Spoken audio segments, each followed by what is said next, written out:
So I'm suggesting instead that you move in a relaxed and smiling kind of way and engage with them, get them talking about what they're doing and ask them if they agree with each other and if they like that particular adjective or any other adjectives you could use there. And don't necessarily wait for the question.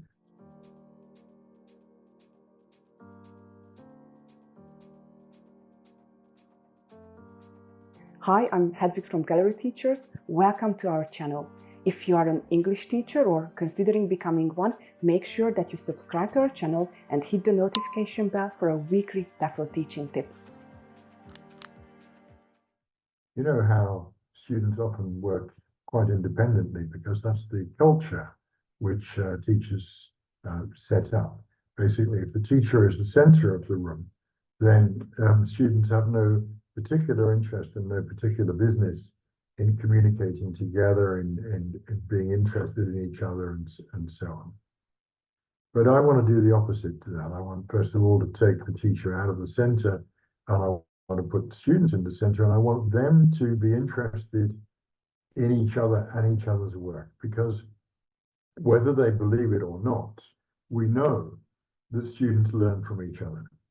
We know this to be true. I've actually done some research in this area, and I've got quite convincing evidence that students can teach each other if they're allowed to, if they're encouraged to, if they're motivated to.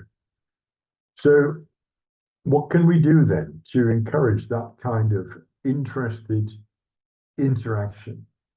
Well, for a start, we can consider the idea of having students hand in their own work, handing it in to the teacher.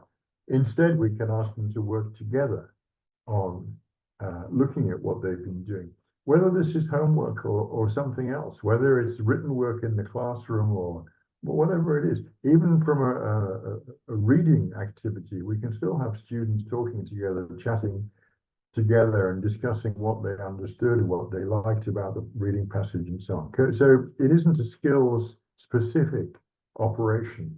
This is something which can be done all the time, in any moment, for any skill.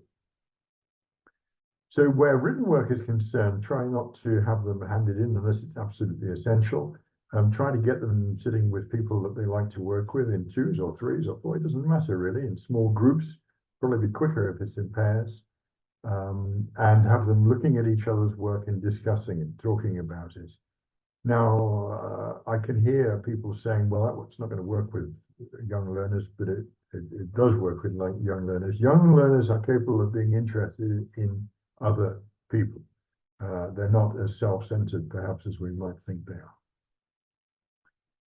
So you're trying to promote interest. You're trying to promote engagement, and you, as the master of all you survey, I'm being ironic, of course, can wander around the classroom, dropping down to students' level if you're taller than they are, and you can chat with them. I'm not suggesting that you listen. I've seen teachers approaching, swooping even, into pairs as they're doing some sort of work, and then sitting with an ear cocked, watching and listening. And I just think, well, that's going to shut them up, and it does usually, or else they become very stilted. So I'm suggesting instead that you move in a relaxed and smiling kind of way and engage with them, get them talking about what they're doing and ask them if they agree with each other and if they like that particular adjective or any other adjectives you could use there. And don't necessarily wait for the question. So if you're wait for the answer. So if you're throwing in a question, you can throw it in and move away and let them work it out. And then later on, you can come back and say, so what did you come up with? You see, I'm trying to get them not to rely on you, but to rely on each other. You can also, of course, get students to talk about the doubts that they have, any questions which they have. And this depends very much indeed on the classroom being relaxed place, a place where students feel completely free to say that they don't understand something, or that they don't know something, or that they'd like to know more about something, and are free and able to ask, rather than what is so often the case, and that is that the students don't ask questions for fear of being ridiculed or being ignored or being told we did this last week and so on. I wonder what you think, in the spirit of getting people to share and getting people to engage. What do you think? Is there something that you'd like to share, something you'd like to add? Do you agree, disagree?